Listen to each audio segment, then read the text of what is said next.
Good morning, everyone. Happy Thursday. Hope you're all having a wonderful day so far.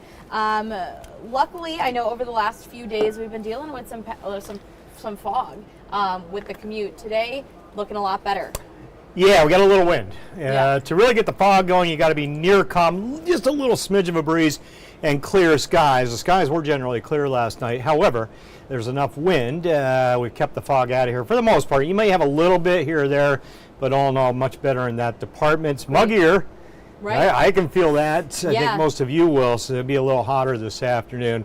Hot to wet, and then tropics. What will they do? That's my 3 key points we're going to dig into. All right, awesome. Before we get into that, we do have a story about just an update on the Havelock bypass that's been in the works for 6 years, I believe now, since 2019. That's when they really started the project. It's been a while. It's been under construction for a long time. I understand that a lot of people are really eager to hear when this will finally be done. I know this is a really, really big project. So we do have an update. Stephen Glover talked to some residents just asking how they feel about it once it is completed. And we also talked with the DOT.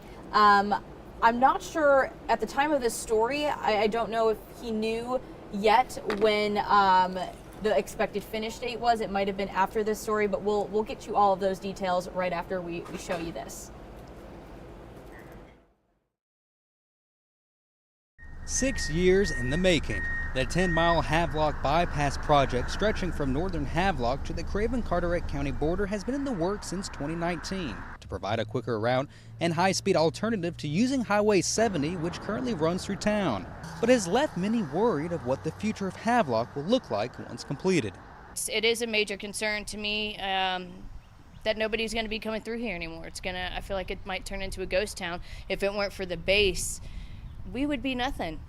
The project was supposed to be completed in the spring of 2024, costing around $167 million, but it's been delayed for another 2 years and is now up to $259 million. For Willis, she believes once a project is completed, it will end not only the flow of traffic coming to town, but the growing community too. I don't want this to turn into a dead zone. It's been growing and growing throughout the years since I've been here. And I want to continue to see it flourish. But for businesses like the Havelock Cafe, they say they don't believe the bypass will have a major impact on them. I think it'll hurt a little bit on traffic, but majority of our business comes from the base. Havelock Cafe owner Dennis Clark says he's staying optimistic, and with the town growing, and doesn't foresee a major impact once the bypass is completed. We're gonna thrive. Havelock's not gonna die, so we're gonna thrive. I think everything will be all right. All right, now after we spoke to those residents, we did hear back from the DOT, and the DOT says they're expecting it to be completed in 2026. I don't know if they had a specific season or time period in that year, but soon, hopefully. Yeah, I know for me, every trip I make to the Crystal Coast, there's a Dunkin' Donuts in Havelock that I stop at every single time, and that's not going to change even with the bypass. Right. And you can correlate this to the bypass, the Highway 11 bypass in Pitt County going around Ayden. I think there were similar concerns, but I think Ayden has actually benefited a lot from the bypass.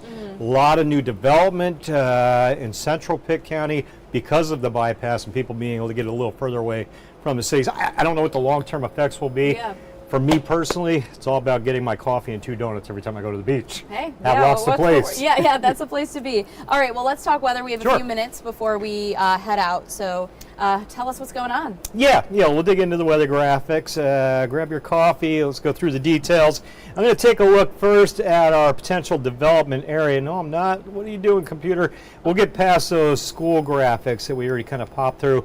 The tropical system in the Atlantic. No. That is. Let me see if I'm It's on the not right. working this time. Yep, she is locked up. And she froze on me yesterday, so I'm going to have to go back over there again. Gigi, if you want to chat for a second, I apologize. Sure. I will be right back. We just have a few minutes. So just kind of overall, Jim will be talking more in depth about the forecast, but what I can tell you from our shows this morning, today we do have that ECU Army game tonight, 7:30 kickoff at Dowdy-Ficklin Stadium. Sporting my pirate purple today, even though I do have some Army fans in my house. But if you are tailgating it tonight, it's going to be a hot one, pretty toasty. Just make sure you have your sunscreen, have plenty of water, staying hydrated out there.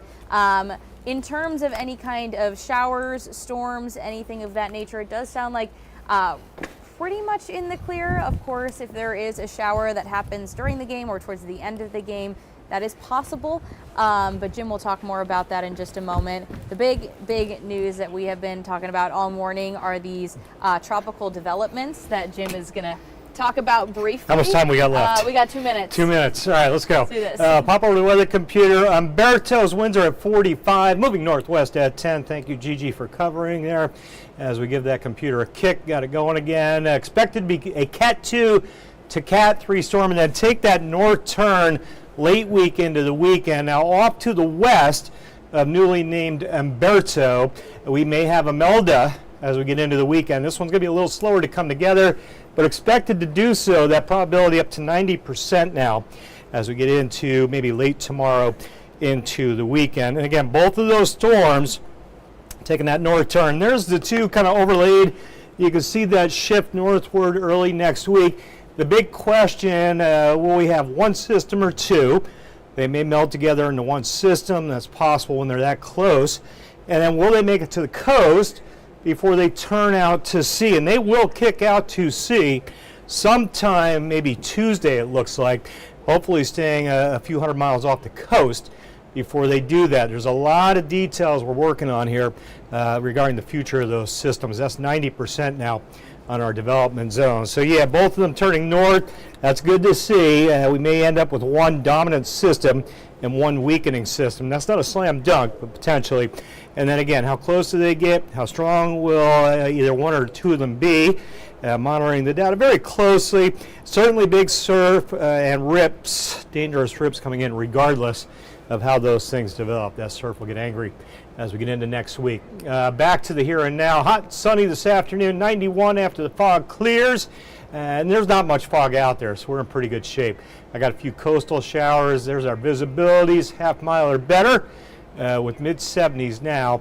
That southwest wind at 10 this afternoon. Whew, low 90s later today. Alrighty, 8-day forecast, rain chance 70, 70, 60. Tomorrow, Saturday, Sunday. So the rain comes in tomorrow afternoon. Should be good for the Pirate game tonight. And then over the weekend, we're in and out of some showers. Not a full washout, but there will be rain on and off at times through the weekend. Next week, it's all about what are our tropical systems doing? How are they evolving? A lot of work to be done. We'll be fine-tuning that forecast over the coming days. All right, awesome. Well, thank you, Jim. Yep. Thanks, everyone, for joining us. Please stay cool today. Stay hydrated, especially if you're going to that Pirate game tonight. Have an awesome Thursday. Right. This hour of the WITN First Alert Desk is sponsored by Toyota of Goldsboro.